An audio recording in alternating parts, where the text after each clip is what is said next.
Hi friends, welcome back to my channel Tirunelveli to Chennai. இன்றைக்கி நம்ம என்ன வீடியோ பார்க்க போகிறோம்னா, ஒரு டேஸ்டியான கத்திரிக்காய் தொக்கு ரெசிபி தான் பார்க்க போகிறோம். இது ரச சாதம், சூடான சாதம் அதோடு சேர்த்து சாப்பிட செம்ம டேஸ்ட்டாக இருக்கும். இந்த மாதிரி ஒரு வாட்டி ட்ரை பண்ணி பாருங்கள் என்னோடய ஸ்டைலில்.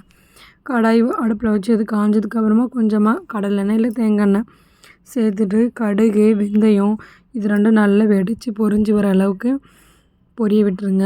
அப்புறம் சின்னதாக நார்மல் சைஸில் கட் பண்ண ஒரு 3 பெரிய வெங்காயம் அதையும் சேர்த்துக்கோங்க. நல்லா பொடி பொடியாக சாப் பண்ணிக்கோங்க. நல்லா வதக்கி விட்டுருங்க.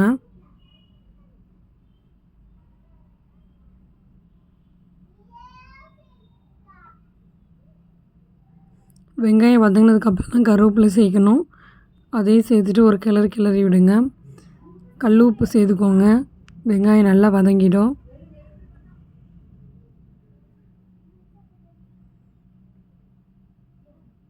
நல்லா வதங்கினதுக்கப்புறமா பழுத்த தக்காளியாக ஒரு 4 தக்காளி சேர்த்துக்கோங்க.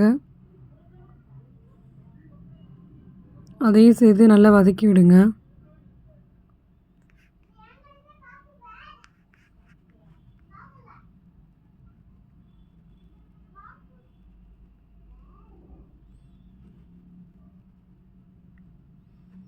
தக்காளியில் உள்ள தண்ணியெல்லாம் நல்லா வதங்கிட்டு வந்ததுக்கப்புறமா கொஞ்சம் மஞ்சள்தூள், தனி மிளகாத்தூள்,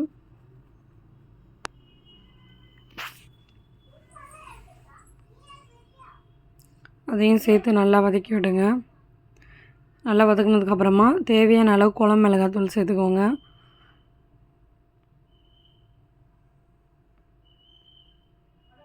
குழம்பு மிளகாத்தூள் இல்லைன்னா சாம்பார் பொடி சேர்த்துக்கோங்க.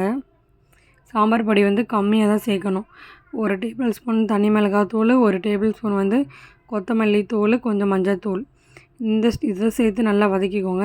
இந்த ஸ்டேஜில் தான் கத்திரிக்காயும் சேர்த்து நல்லா மிக்ஸ் பண்ணி விடுங்க. இதுக்கப்புறம் நம்ம தண்ணி சேர்த்து கொதிக்கும்போது மசாலா வந்து நல்ல கத்திரிக்காயில் ஊறிடும். அதுக்கப்புறம் சாப்பாடில் போட்டு சாப்பிடும்போது ரொம்ப டேஸ்ட்டாக இருக்கும். இப்படி ஒரு வாட்டி செஞ்சு பாருங்கள். இப்போ தேவையான அளவு தண்ணி ஊற்றி நல்லா கொதிக்க விடுங்க.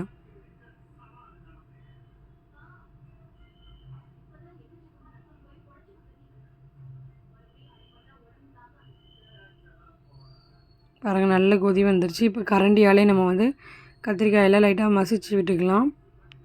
அவ்வளோதான், சூப்பரான டேஸ்ட்டான என்னோடய ஸ்டைலில் கத்திரிக்காய் தொக்கு ரெடி ஆயிடுச்சு. இல்லை கத்திரிக்காய் கிரேவின்னு கூட வச்சுக்கோங்க. அம்மா மல்லித்தலை போட்டு கிளறி விட்டுட்டாங்க. கண்டிப்பாக நீங்கள் மஸ்ட் இதை ட்ரை பண்ணி பாருங்கள். பார்க்குற எல்லாருமே கண்டிப்பாக சப்ஸ்கிரைப் பண்ணுங்கள். இதை ட்ரை பண்ணி பார்த்துட்டு கமெண்டில் சொல்லுங்கள் எப்படி இருக்குன்ட்டு.